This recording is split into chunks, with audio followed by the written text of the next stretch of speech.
Hi, and welcome back to AI in 5. I'm your host, Simon Chris. Joining me today is Gareth Rydon.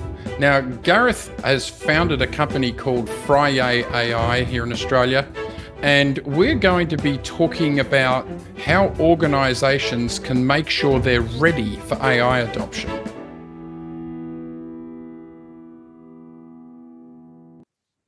Hi, Gareth. Welcome to AI in 5. Thanks for joining.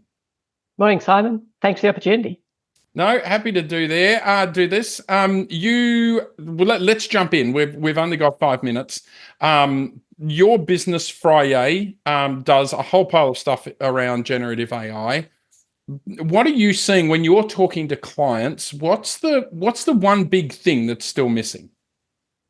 There's a real gap in terms of businesses not spending the time on the training side of the tools.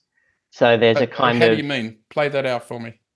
Well, there's two spaces where a company said, "Yep, we're going to give everyone access to ChatGPT. Great, here's your license, go."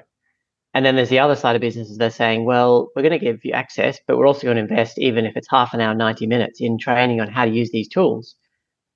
The former, we're seeing close to disastrous results where staff are actually feeling almost burnt out because the expectation is they need to be doing more because you've got AI now. You should be creating magic.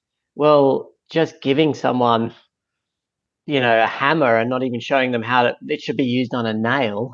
They're going to be wandering around the house, putting holes in walls and going, "Oh, am I using this right?" So that's what we're seeing a lot.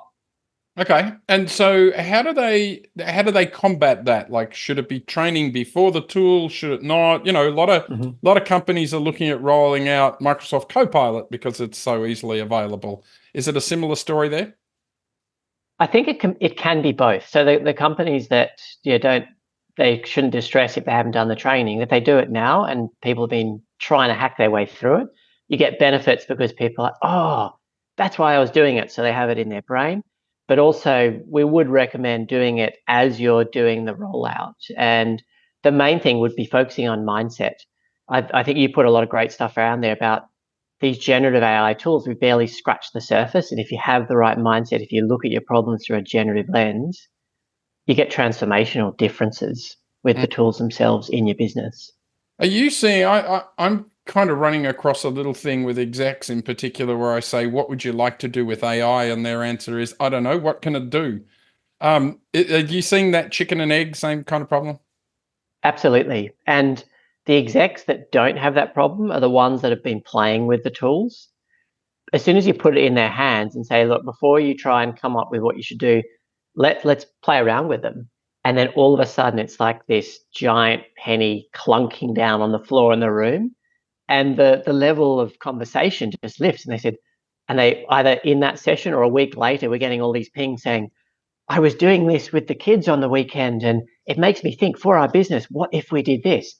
Perfect. Now let's have a conversation about what you could do in your business. Yeah, okay. And does the training need to be face-to-face, or can it be remote or recorded, or? Can be all three. I think the face-to-face is the ideal where there's the budget to do it, but we probably do 80% of our onboarding and training with the tools fully virtual. And a lot of the time it could be an 8-minute pre-recorded Loom. That's Wow. another really easy win. So Otter, as an example, we get a lot of that. Like, we don't get any money from Otter. We wish we did back in the day because we talk about it a lot. But when we onboard clients with augmenting collaboration with Otter, we send them, I think it's a 90-second Loom of just the core things about the chat feature, and then their teams watch it. And even that can change. So Yeah. all work. Wow. Okay. Well, we're at 5 minutes, believe it or not. It goes fast. I'd love to ask everybody, what's your one tip for someone who's just starting their AI journey? My one tip is get access to one of the free accounts like Claude, ChatGPT. Set yourself a task over the weekend of a fun way that you might try use one of the tools in your personal life. Start there. The best chance you've got. Awesome. Well, thank you for being a part of AI in 5. I want to chat soon. Thanks, Simon.